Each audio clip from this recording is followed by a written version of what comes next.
Magandang gabi mga kababayan. So ngayon nga po ay magbi-video reaction tayo. So matagal-tagal din tayong nawala na sa YouTube pero magbabalik po tayo bilang video reaction nito nga po mga kababayan. Grabe itong balita na ito, talagang pasabog ng isang congressman.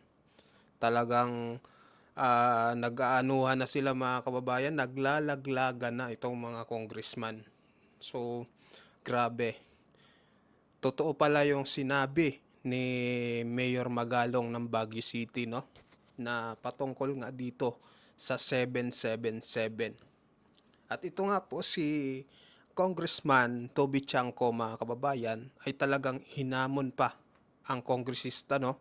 At mayroon pa siyang hawak na ebidensya na talagang pinatotohanan niya na totoo talaga itong mga sinasabi ni Mayor Magalong. So panoorin natin mga kababayan. Ito ang matindi. Naglalaglagan na yung mga kongresista. Grabe, no? So aabot kaya sa 2028 mga kababayan, malalaman natin, no? Kung anong mangyayari. So start na tayo. Ito na. Ulitin natin guys.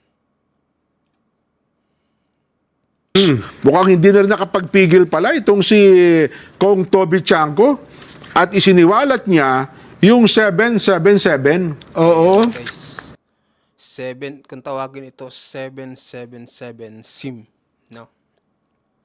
So panoorin natin ulit. Pito-pito. 777. Pito-pito. Pito-pito. Oh, sabi po Grabe, no? Pito-pito. Parang herbal, no? Dati nung bata pa ako, yung ginagamot sa akin, pito-pito kung tawagin. Grabe, 777 ito guys. Kumbaga, swerte ka pag nabiyayaan ka. So, panoorin ulit natin.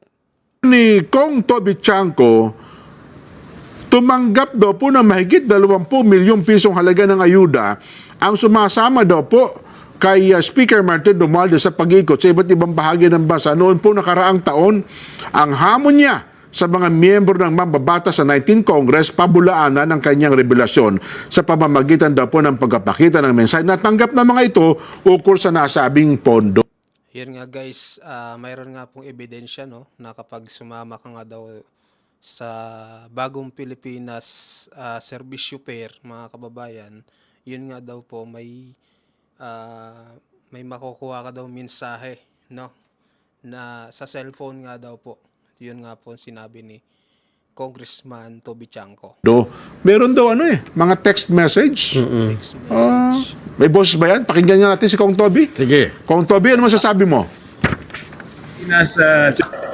Di ba pag sumama ka sa Bagong Pilipinas Serbisyo Fair, totoo yun. Ano mo nasabi?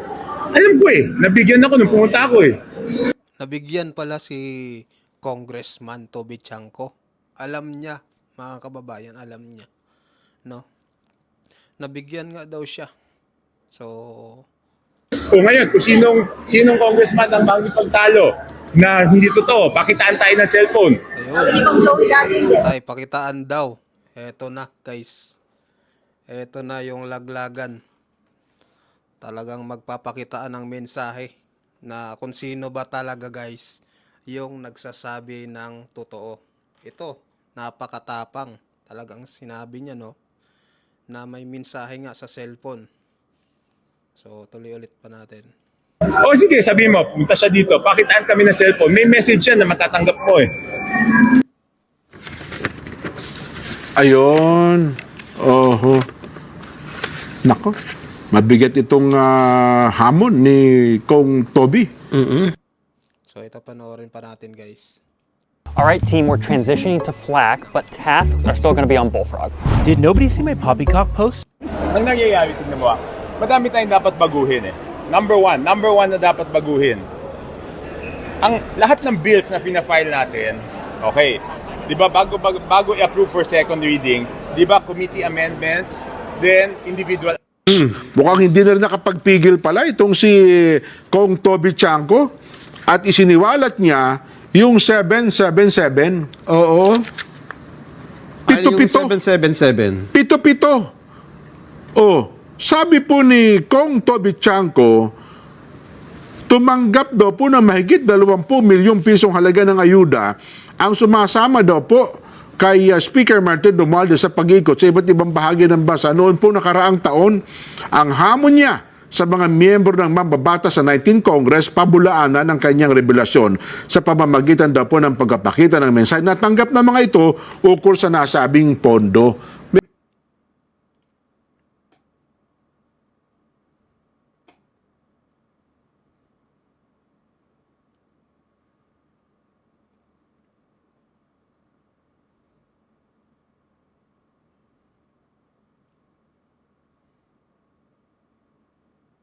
Napakaswerte po.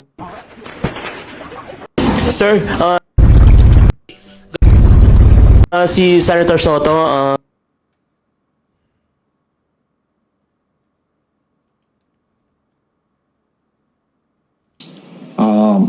In this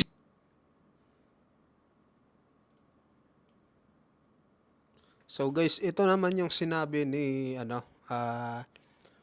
Mayor Magalong, no? Yung sa 77 Ayuda System. Ayan, panoorin natin. Kasi siya yung unang nag-ano nito eh. Nag-reveal, no? Nag-reveal sa atin. So, panoorin natin. lawmakers indiscriminately giving out AKAP funds, IX funds, itong mga ayuda na gusto pa nilang palabasin na akala mo sarili nilang pera yung kanilang ibinibigay. Nakita namin yan eh. We have been comparing with the other. So, ito palang 777 na to. Galing pala sa AX, sa AKAP, sa ano pa yung isa. Basta tatlo to guys eh. Kaya tinawag siyang 777.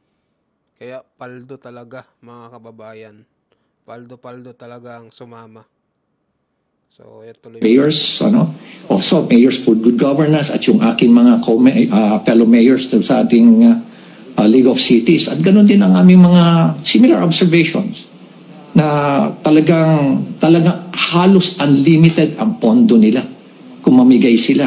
Nabalitaan pa namin yung 77, yung famous na 777, na every time na sumama ka dun sa sortie ni Speaker, you get 777. Ito yung 21 million, a total of 21 million. 7 million na AX, 7 million na AKAP, 7 million pa na tupad. O 21 million, paano kung nakaapat ka na sortie na nasalihan? Tibig mo sabihin nun, 7 times 21. Yun yung mga allegations na Grabe, no? Kung apat na 21 million. Grabe. Paldo guys. Grabe. binabanggit sa amin at in fact, reliable sources ang pinanggagalingan yan. Although these are allegations. Marksman ka ba? Laging Diba? Hindi naman, diba guys? Hindi naman magsasalita si Mayor Magalong ng ganyan kung wala siyang nakukuhang informasyon, no? Mismo sa loob din ng Kongreso. So, kaya talagang totoo ito kasi pinatunayan din ni Congressman Toby Chanco, no, na tunay nga itong 777 ayuda system na nanggagaling nga mga kababayan sa bagong Pilipinas Serbisyo Per. At talagang may patunay siya mga kababayan dahil sa pamamagitan nga po ng mensahe, text messages, ay doon nga po nila natatanggap mga kababayan, no? Yung mga ipinamamahagi sa mga congressman. So, ayun lang po mga kababayan. Maraming salamat po, no, sa panonood nyo po ulit ng video reaction natin ngayong gabing to. Bukas po ulit mga kababayan. Maraming salamat po sa inyong panonood. At sana subaybayan nyo pa rin yung mga vlogs ko. So, kababalik ko lang po. At first time ko lang din po sa mga ganitong larangan, no, ng pagbibideo reaction. Alam nyo naman na palagi po akong nasa labas, nag-vlog tayo, no? Kung tawagin tayo ay street vloggers. Nagkakalye survey tayo. sana suportahan nyo pa rin ako dito sa ginagawa kong pagbibideo reaction. At ayun nga po. So maraming salamat sa inyong lahat. So hanggang dito na lang po. Bye bye.